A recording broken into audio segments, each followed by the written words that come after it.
जी कोई क्वेश्चन है अभी तक तो प्लीज़ आप डिस्कस करें, देन हम फर्दर इस सेशन को कंटिन्यू करते हैं जी।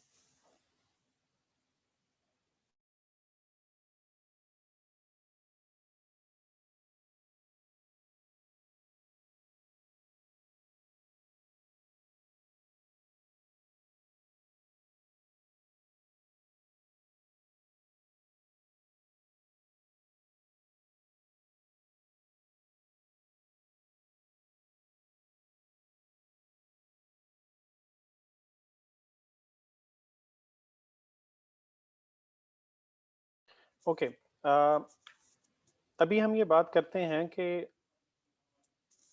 किस तरह से आप जो अपकमिंग कॉन्फ्रेंसेस हैं, for example I triple E के हवाले से जिनकी प्रोसीडिंग्स आई ट्रिपल ई में जाएंगी, आप उनको कैसे देख सकते हैं। आप उसका जो वर्ड का प्लस लेटिक का जो टेम्पलेट है वो आप कहाँ से डाउनलोड कर सकते हैं, और देन हम उस पर बात करते हैं जी।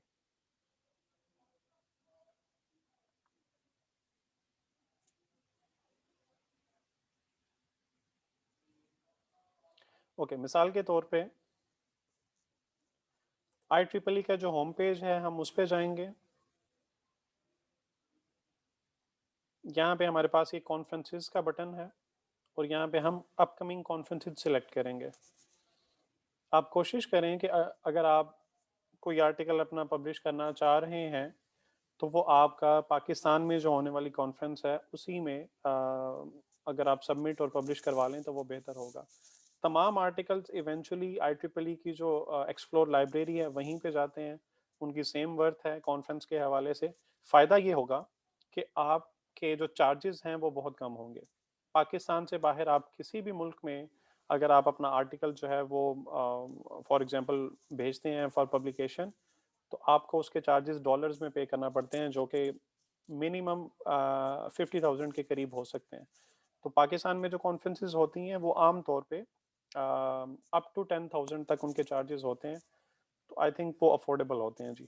यहाँ पे सर्च रिजल्ट्स में आप पाकिस्तान लिखेंगे तो आपके पास सिर्फ और सिर्फ वो कॉन्फ्रेंसेस आ जाएंगी जो पाकिस्तान में होने जा रही हैं। तो अपकमिंग हमारे पास यहाँ पे 3 कॉन्फ्रेंसेस हैं। आप फॉर एग्जांपल इस पे क्लिक करके और इसकी डिटेल्स यहाँ से देख सकते हैं।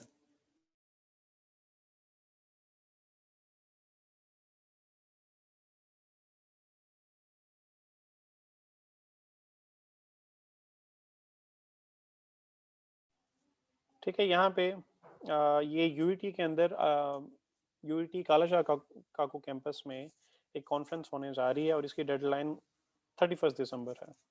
आप यहाँ पे आर्टिकल्स भेज सकते हैं जी। ठीक, अब टेम्पलेट किस तरह से आप ढूंढेंगे, आप सिंपली लिखें I triple E conference template.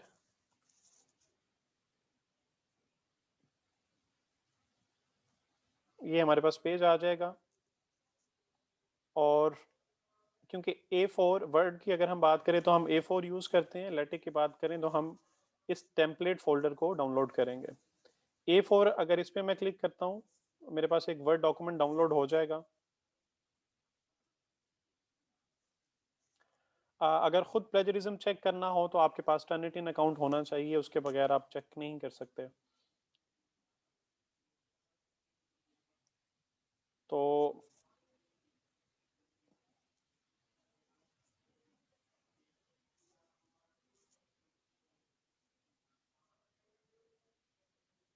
इससे मुराद ये है कि आपके पास टर्निटिन एक प्लेटफॉर्म है, उसका अकाउंट होना चाहिए जो कि यूनिवर्सिटी की तरफ से प्रोवाइड किया जाता है, जो कि फ़िलहाल आपके पास अवेलेबल नहीं है। तो इट मीन्स कि आप खुद से अभी प्लेजरिज्म चेक नहीं कर सकते। ये आपके पास वो डॉक्यूमेंट कुछ इस तरह से नज़र आएगा जी आपको। यहाँ पे आप अपना पेपर टाइटल और बाकी सारी की सारी डिटेल्स जो हैं वो लिख सकते हैं। और देन आपके पास जो सेक्शंस हैं गाइडलाइंस की सूरत में वो डिवाइड कर दिए गए हैं, क्योंकि ये 2 कॉलम फॉर्मेट में होता है जी। और आप यहाँ पे अपनी सारी की सारी जो डिटेल्स हैं वो लिख सकते हैं। ठीक है, वर्ड में काम आप इस तरह से कुछ कर सकते हैं जी। ये रेफरेंसेस का सेक्शन है फॉर एग्जांपल आपके पास। तो आप इसके बाद इंसर्ट बिब्लियोग्राफी का जो बटन है आप उस पर क्लिक कर सकते हैं। और क्लिक करने के बाद आप जैसे हमने लास्ट डॉक्यूमेंट में किया था। फॉर एग्जांपल इस डॉक्यूमेंट में यहाँ पे आप इंसर्ट बिब्लियोग्राफी पे क्लिक करने के बाद हमारे पास सारे के सारे ये साइटेशन जो हैं वो डिस्प्ले होके आ जाएंगी। ठीक है, तो सेम काम आप कर सकते हैं जब आप अपने कॉन्फ्रेंस पेपर पे लेट सपोज काम कर रहे हो या किसी भी जर्नल टेम्पलेट पे, क्योंकि आपके पास ऑलमोस्ट ऑलमोस्ट हर जर्नल या कॉन्फ्रेंस का लेटिक टेम्पलेट होगा ऑलमोस्ट, लेकिन हर कॉन्फ्रेंस या जर्नल का जो टेम्पलेट होगा वर्ड में वो लाजमी अवेलेबल होगा आपके पास ही। नहीं, मैं आपका क्वेश्चन नहीं समझा। जरूरी है कि पब्लिश करना हो फिर ही यहाँ करेंगे? मैं, अगर आप इस क्वेश्चन को इलेबोरेट कर दें तो मैं इसका आंसर कर सकूंगा जी। Okay, the second thing is कि अगर हमारे पास मल्टीपल फाइल्स हैं, एक फाइल हमारे पास ये है मिसाल के तौर पे, सेकंड फाइल मैं यहाँ पे न्यू ओपन करता हूँ जी। मिसाल के तौर पे हमारे पास ये दूसरी फाइल है जी, और यहाँ पे इन वर्ड्स के बाद मैं कुछ साइटेशन जो हैं वो ऐड करूँगा। इससे मुराद ये है कि आपने जिस कॉन्फ्रेंस में या जिस जर्नल में अपना आर्टिकल पब्लिश करवाना हो, आप उस टेम्पलेट को तब यूज़ करेंगे, वरना उसके अलावा आप उसको क्यों यूज़ करना चाहेंगे? यहाँ पे आप कुछ साइटेशन, फॉर एग्जांपल अगर आप 2 लोग 3 लोग मिलके काम कर रहे हैं और उन तमाम के पास same set of, okay question है जी एक, उसके बाद हम बात करते हैं जी।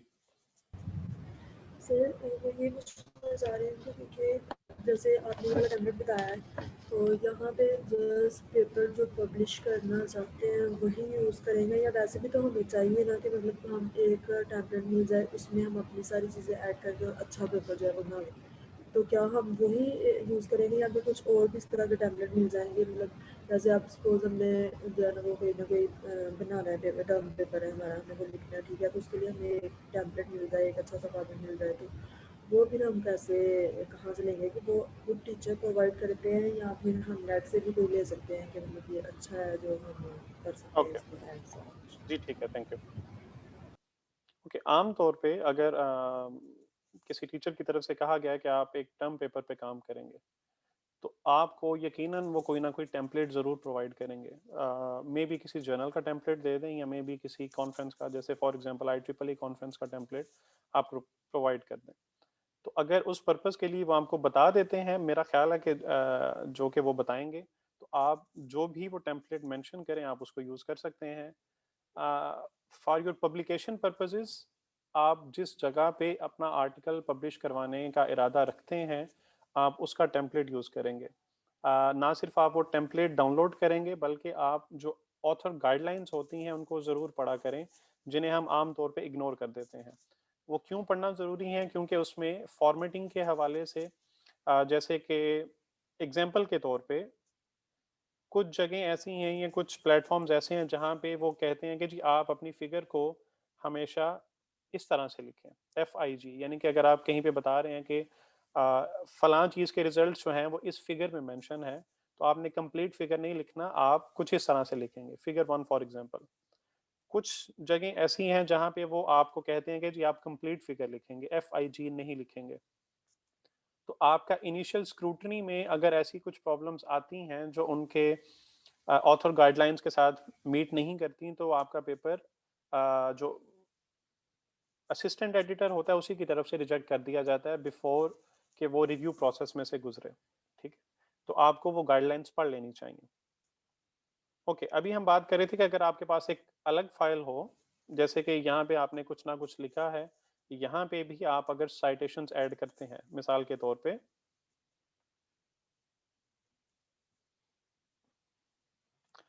मैं इस फोल्डर से कर रहा हूँ जी, क्राइम प्रिडिक्शन का मेरे पास एक फोल्डर है। ठीक है जी, Alt+M, अगेन एक सेकंड आर्टिकल,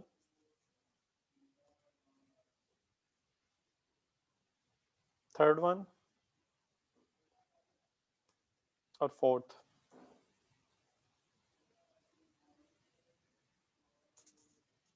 ठीक है जी। देन आप अपनी जो बिब्लियोग्राफी है वो यहाँ पे इंसर्ट कर सकते हैं। सिंपली रेफरेंसेस में जाके इंसर्ट बिब्लियोग्राफी पे आप क्लिक कर दें। ठीक है, ये आपके पास आ जाएगा। एक और चीज़ कि आपने जो साइटेशन स्टाइल यूज़ करना है वो आप सिलेक्ट कर सकते हैं इस जगह से। स्टाइल हमारे पास IEEE है फिलहाल। जो कॉमनली यूज़ होने वाला है, जो सेकंड कॉमनली यूज़ होने वाला है, जो सेकंड मोस्ट कॉमनली यूज़ होने वाला हमारे पास साइटेशन स्टाइल है वो APA है, अमेरिकन साइकोलॉजिकल एसोसिएशन। अगर मैं इस पे क्लिक करूंगा तो इसको ये खुद ब खुद चेंज कर देगा, आप देखिएगा इस तरह से। ठीक है, तो ये ऑटोमेटिकली उसने अपडेट कर दिया उसके साइटेशन स्टाइल के अकॉर्डिंगली। मैं इसको वापस IEEE में कर रहा हूँ फिलहाल। अब अगर आप इन दो फाइल्स को जो एक ये है हमारे पास और एक जो पहले वाली फाइल है, इन दोनों को अगर आप मर्ज करते हैं, इसकी एक छोटी सी कंडीशन ये है कि तमाम लोगों के पास वो सारे के सारे डॉक्यूमेंट्स या जो बिबटेक हमने इकट्ठा किया होगा वो सबके पास सेम होना चाहिए। ठीक है, आपने कॉपी किया इस फाइल को या ये फाइल ईमेल की अपने दूसरे ग्रुप मेंबर को या कोलीग को। कॉपी करने के बाद आपके पास जो मेन फाइल है फॉर एग्जांपल वो ये है, और यहाँ पे आप इसको पेस्ट कर देंगे। यहाँ पे भी आप देखिए, यहाँ पे जो नंबरिंग है वो प्रीवियस डॉक्यूमेंट की है 1 2 3 4। अगर आप इसको रिफ्रेश करें, जो कि अभी मैं करने जा रहा हूँ, देन आप देखिएगा कि इनकी नंबरिंग अपडेट होगी एक सिंपल एक बटन पे क्लिक करने से। ठीक है जी, मैंने इस रिफ्रेश के बटन पे क्लिक किया, आपकी सारी की सारी जो नंबरिंग है वो चेंज होगी। प्लस आपके पास जितने भी रेफरेंसेस थे वो यहाँ पे भी ऐड हो जाएंगे।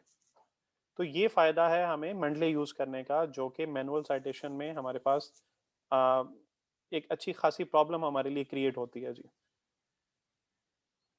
कोई क्वेश्चन है जी आपकी तरफ से तो प्लीज़।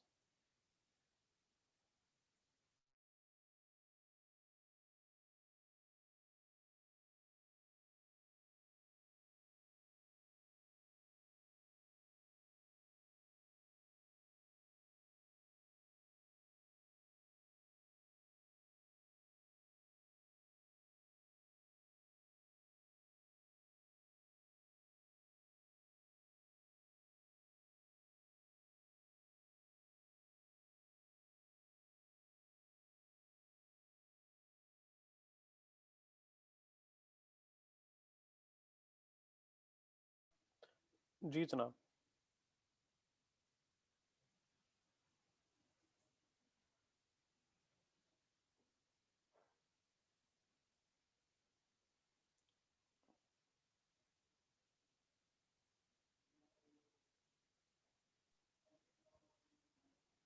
हाँ जी।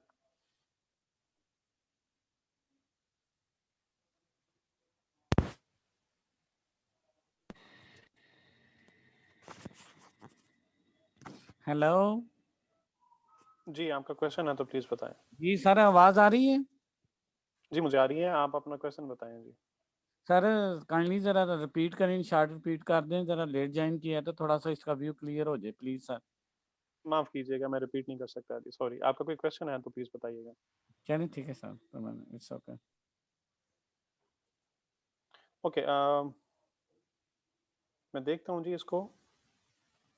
जी इसकी वजह ये है, चलिए मैं आपको अनम्यूट कर रहा हूँ, देन हम इस पे बात करते हैं।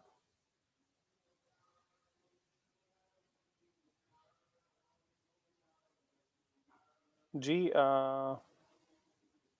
बुखारी साहब, आपका कोई क्वेश्चन है अदर देन जो आपने मुझे भेजा है स्क्रीनशॉट, उसके अलावा तो बताइएगा।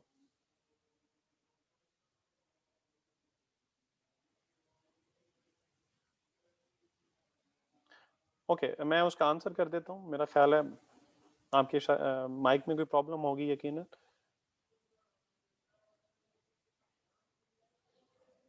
हाँ जी, अभी जो आपने मुझे स्क्रीनशॉट भेजा है उसमें आपका साइटेशन स्टाइल APA में है।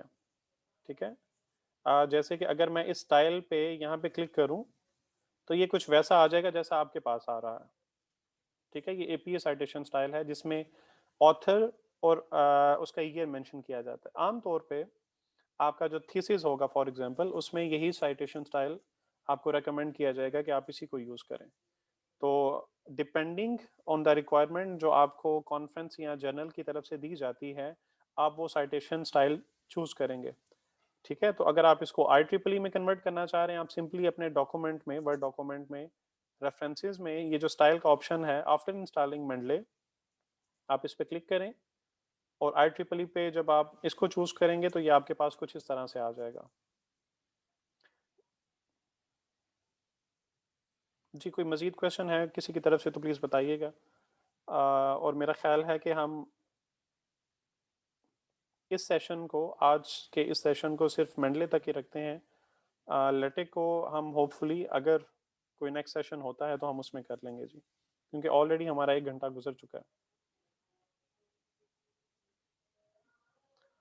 कोई क्वेश्चन है जनाब किसी की तरफ से तो प्लीज बताएं, वरना हम इस सेशन को एंड कर देते हैं।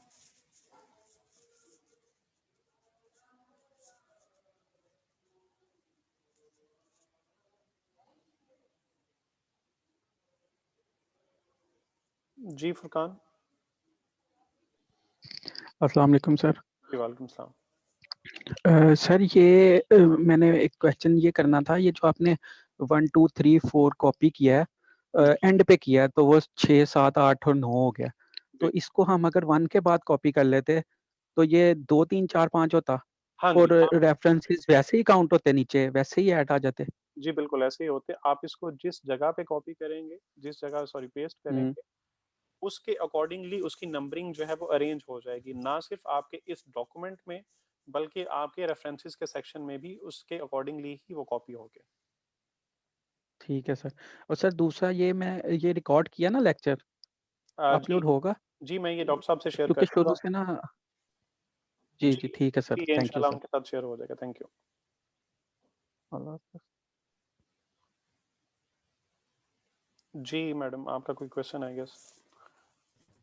सर मुझे पूछना था कि ये जो हम जब यहाँ पर रेफरेंस वगैरह ऐड करते हैं तो हमें ये जो स्टाइल है ये हमें खुद ही चूज़ करना होता है या हमें ऑलरेडी मतलब वैसे खुद ही आ जाता है जब हम रेफरेंस वगैरह देते हैं तो वो स्टाइल यूज हो रहा है? बाय डिफ़ॉल्ट आम तौर पे आपके पास IEEE साइटेशन स्टाइल सिलेक्टेड होता है, लेकिन अगर आप इसको चेंज करना चाहें तो आप डेफिनेटली चेंज कर सकते हैं, डिपेंडिंग आपकी रिक्वायरमेंट क्या है।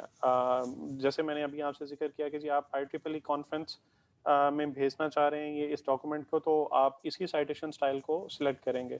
लेकिन अगर आप फॉर एग्जांपल कोई और कॉन्फ्रेंस है जहाँ पे आम तौर पे कॉन्फ्रेंसेस में सेम IEEE साइटेशन स्टाइल ही चूज होता है, लेकिन जर्नल में आप कहीं पे भेजते हैं जहाँ पे APA साइटेशन स्टाइल है तो देन आप उसको चूज कर सकते हैं। सर तो सही है जो आपने ये जो आपने मुझे रेफरेंस का थोड़ा सा बताया था 1 2 3 और 4 में, तो ये वाला थोड़ा सा वेट कर दे, आपकी आवाज़ कट रही थी तो ये मुझे ये नहीं समझ आई कि ये किस लिए इस्तेमाल हुआ है, तो वो अलग से हमने रेफरेंस वर्ड वगैरह में या कुछ इस तरह से रखे हुए फिर इस्तेमाल होता है या किस लिए होता है, ये थोड़ा सा प्लीज़ रिपीट जी कर ठीक है, ठीक है, दीजिए। थैंक शॉर्ट सा बस बता देंगे, यू। आपकी आवाज़ में किसी में ओके, एक क्वेश्चन है कि एक पेपर एक कॉन्फ्रेंस में सेंड करते हैं या एक से ज़्यादा कॉन्फ्रेंसेस में सेंड कर सकते हैं? एट अ टाइम आप एक ही कॉन्फ्रेंस में भेजते हैं और एज़ कंपेयर टू जर्नल उनका जो रिव्यू का टाइम स्पैन है, पहली बात तो ये कि वो मेंशन्ड होता है कि आपको इस डेट तक जो भी रिव्यू होगा, एक्सेप्टेंस या रिजेक्शन या उसमें कुछ माइनर चेंजेस होते हैं, वो आपको इस डेट तक कन्वे कर दिया जाएगा। और आप एक वक्त में एक ही कॉन्फ्रेंस में भेजते हैं, लेट्स सपोज आपका किसी कॉन्फ्रेंस में भेजने के बाद वो आर्टिकल रिजेक्ट होता है, तो उसके साथ यकीनन उन्होंने कुछ ना कुछ रिव्यूज़ दिए होंगे। आप उन रिव्यूज़ को इनकॉर्पोरेट करें, अपने डॉक्यूमेंट को कुछ बेहतर बनाएं, जो भी वो चेंजेस उन्होंने सजेस्ट की हैं उनको इम्प्लीमेंट करने के बाद आप उसे किसी बाद में आने वाली दूसरी कॉन्फ्रेंस में भेज सकते हैं।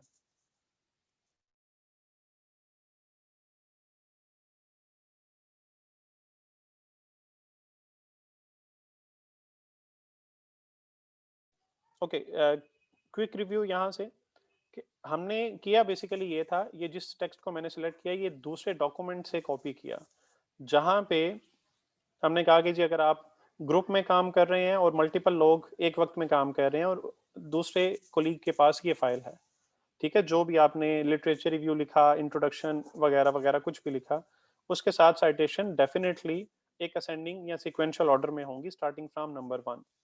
तो अगर आप इस डॉक्यूमेंट को अपने उस मेन या मास्टर फाइल के साथ कॉपी करते हैं, फॉर एग्जांपल यहाँ पे अगर आप उसको कुछ इस तरह से पेस्ट करते हैं, और चलें बजाय इसके कि अगर हम इसको इस पॉइंट पे पेस्ट करते हैं 1 2 और उसके बाद अगेन 1 2 3 4 और 3, तो आपने करना ही होगा दो डॉक्यूमेंट्स को मर्ज करने के बाद सिंपली उस पर रिफ्रेश पे क्लिक करना होगा। तो आप ये देख सकते हैं कि जी ये ऑटोमेटिकली आपके पास साइटेशन जो है वो अपडेट हो जाएगी, ठीक है। लेकिन कंडीशन इसमें ये है कि वो तमाम डॉक्यूमेंट्स प्लस आपका जो बिबटेक है वो उन तमाम लोगों के पास सेम मौजूद होना चाहिए। कॉन्फ्रेंस पेपर और जर्नल पेपर में डिफरेंस आमतौर पे ये है कि आपके जर्नल के अंदर जो फाइंडिंग्स हैं वो ज़्यादा डिटेल्ड होती हैं, आपका जो काम है वो प्रपोज नहीं होता बल्कि विद एक्सपेरिमेंट्स और रिजल्ट्स होता है। कॉन्फ्रेंस के अंदर आपका जो काम है वो comparatively as compare to general, या आपकी जो फाइंडिंग्स हैं एज कम्पेयर टू जर्नल वो कम होती हैं। अगर हम पेजेस के हवाले से बात करें तो रिकमेंड ये किया जाता है कि maximum number of pages conference के वो 6 होने चाहिए। IEEE कॉन्फ्रेंस की बात कर रहा हूँ। इससे ज़्यादा अगर हों तो वो पब्लिकेशन चार्जेस भी बढ़ जाते हैं पर पेज। प्लस आपके जो जर्नल के जो पेजेस हैं मिनिमम आम तौर पे वो 8 से स्टार्ट होके वो 25 30 40 तक पेजेस भी होते हैं जर्नल के। तो डिटेल्ड एनालिसिस आपका जर्नल में होता है, प्लस दोनों का जो रिव्यू प्रोसेस है वो बहुत डिफरेंट है। आम तौर पे जर्नल का जो रिव्यू प्रोसेस है वो पीयर रिव्यू होता है, ब्लाइंड रिव्यू होता है, जिसमें ये कि जी जो रिव्यूअर है उसे नहीं पता कि ये किस ऑथर ने लिखा है, वो ऑथर डिटेल्स उसमें मिसिंग होती हैं। उसकी वजह ये कि कोई पर्सनल बायसनेस या कोई इन्फ्लुएंस ना हो ऑथर की तरफ से रिव्यूअर पे, और कोशिश की जाती है कि एक्यूरेट फाइंडिंग्स दी जाएं, जिसमें 2 से ज़्यादा रिव्यूअर्स अपनी जो भी उनकी फाइंडिंग्स होती हैं वो शेयर करते हैं। और इसका जो प्रोसेस है रिव्यू का वो आमतौर पे कॉन्फ्रेंस से बहुत लंबा होता है, डिपेंडिंग ऑन द जर्नल कि वो किस तरह का है। उनका रिव्यू प्रोसेस जो है वो स्टार्टिंग फ्रॉम 15 डेज से कुछ मंथ्स या इवन 1 साल तक भी एक्सपेंड हो सकता है। तो इनमें कुछ बेसिक डिफरेंसेस ये हैं जी जो आपसे भी डिस्कस किए।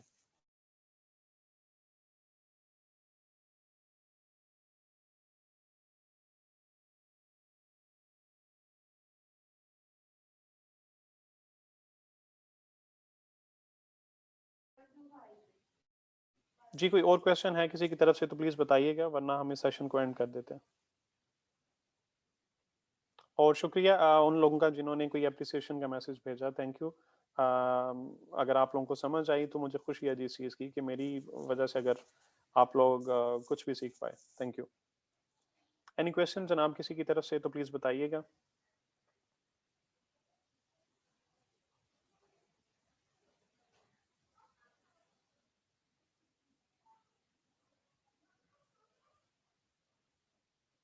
हाँ जी, जी बताइएगा। सर ये जो आपने लिखा हुआ है 1 2 3 ये ठीक है कि हम यहाँ पे ऐड कर लेते हैं। इनका जो डाटा होगा वो हम कहाँ पे रखेंगे? किसी और फाइल में रखा जाएगा, वर्ड की फाइल में, या फिर किस तरह से उसको करेंगे? डेटा से क्या मुराद है जी आपकी? जैसे सर जैसे आपने कहा कि दो को हम मर्ज करना है, तो वो मर्ज किस तरह से करेंगे? मतलब देखें जैसे आपने यहाँ पे ये तो ठीक है, समझ आ गया है किस तरह से सीक्वेंस में हम इसको ऐड कर सकते हैं, लेकिन ये जो आपने दिया है ये किसके अकॉर्डिंग दिया है? नंबरिंग मतलब जैसे ये 1 2 3 4 किस तरह से नाम दिए हैं इनको, तो ये किस तरह से अगर आप इस मतलब जो 1 2 3 4 मैंने क्या उसे कहना चाहिए कि वर्ड्स में लिखा है, तो ये सिर्फ एग्जाम्पल के तौर पे आपका यहाँ पे कोई ना कोई सेंटेंस होगा जो भी आप लिखेंगे और उसके बाद उसकी साइटेशन आ जाएगी। डेटा से मुराद अगर आपका ये है कि जी वो दूसरी फाइल क्या होगी, तो मिसाल के तौर पे आप दो अलग जगहों पे बैठ के दो डिफरेंट लोग काम कर रहे हैं अपने अपने सिस्टम पे, तो दोनों की वर्ड फाइल होगी। आप उसको शेयर करते हैं किसी दूसरे बंदे के साथ जिसके पास वो मास्टर फाइल है, तो वो आपकी फाइल को कॉपी कर देगा। आपका let's suppose complete literature review का सेक्शन है, तो अपने इंट्रोडक्शन के सेक्शन के बाद उस लिटरेचर रिव्यू के सेक्शन को ऐड कर देगा, और ऐड करने के बाद रिफ्रेश पे क्लिक किया तो सारी की सारी जो बिब्लियोग्राफी है वो ऑटोमेटिकली अपडेट हो जाएगी।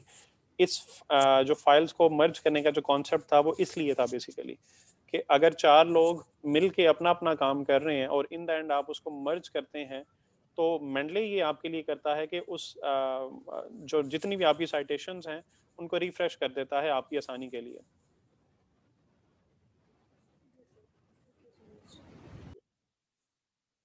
जी आई गेस आपका क्वेश्चन है जी। सर अस्सलाम वालेकुम। जी वालेकुम सलाम। सर मैंने ये पूछना था कि ये सर ने हमें एक टॉस दिया हुआ है यही 15 पेपर्स का ना, कि आपने रिजल्ट और मेथड वगैरह जमा करवाने हैं, ये मतलब इसका पूरा फुल पेपर ना। जी तो रिजल्ट और मेथड जो है वो न्यूली होगा या अंदर से, मतलब हम 15 पेपर में से ही निकाल के वो कैसे हम करेंगे, मुझे उसकी समझ नहीं आ रही जरा।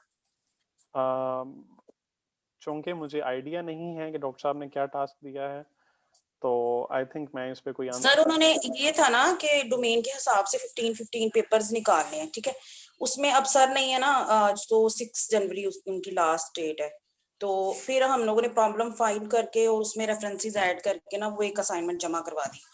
अब एक और है कि जी मेथड और रिजल्ट के हिसाब से 6 जनवरी को करें, तो मतलब वो 15 पेपर्स में से अब इतने ज्यादा मेथड्स हैं, रिजल्ट्स हैं, उनको कैसे मतलब करना है, मतलब थोड़ा सा आइडिया दे दें कि मतलब ज़ाहिर है आपने तो काम किया होगा ना, तो हम तो फर्स्ट सेमेस्टर में हैं कि उन्हीं में से कोई मेथड वगैरह लिख लें, रिजल्ट लिख लें, या क्या उसका करेंगे हम अब।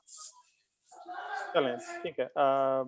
मुझे जहाँ तक आपकी बात की समझ आई है, अगर मैं उसको सही से समझ पाया हूँ, तो जो मैं आंसर करने लगा हूँ वो ये कि एक पर्टिकुलर प्रॉब्लम के हवाले से फॉर एग्जांपल डिफरेंट लोगों ने, यानी कि जैसे आप 15 आर्टिकल्स का आपने कहा, उन्होंने क्या मेथड यूज़ किया है। मिसाल के तौर पे चूंकि मेरा काम टेक्स्ट के हवाले से है ज़्यादातर, तो मैं एक एक एग्जांपल दे देता हूँ कि टेक्स्ट क्लासिफिकेशन पे जो काम हुआ है, लोगों ने वो किस किस तरह से किया, उन्होंने कौन कौन सा एल्गोरिदम यूज़ किया है।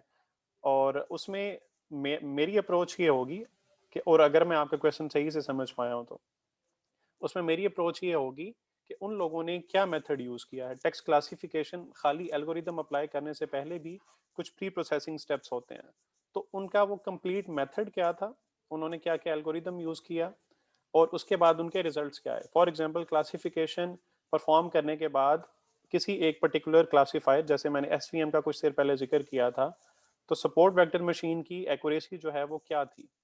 तो मेथड आपका वो आ जाएगा, यानी कि प्री प्रोसेसिंग में लेट्स सपोज उन्होंने स्टेमिंग की, टोकनाइजेशन की, स्टॉप वर्ड्स रिमूव किए, वगैरह वगैरह। देन आपने फीचर एक्सट्रैक्शन की फॉर एग्जांपल, और देन आपने क्लासीफायर अप्लाई किया। ये आपका वो मेथड में आ जाएगा गालिबन।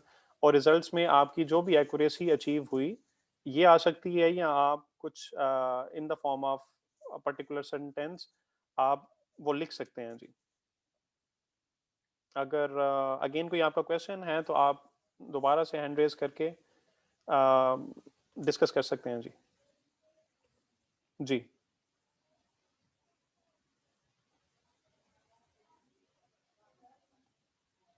कोई और क्वेश्चन है किसी का तो प्लीज बताइएगा।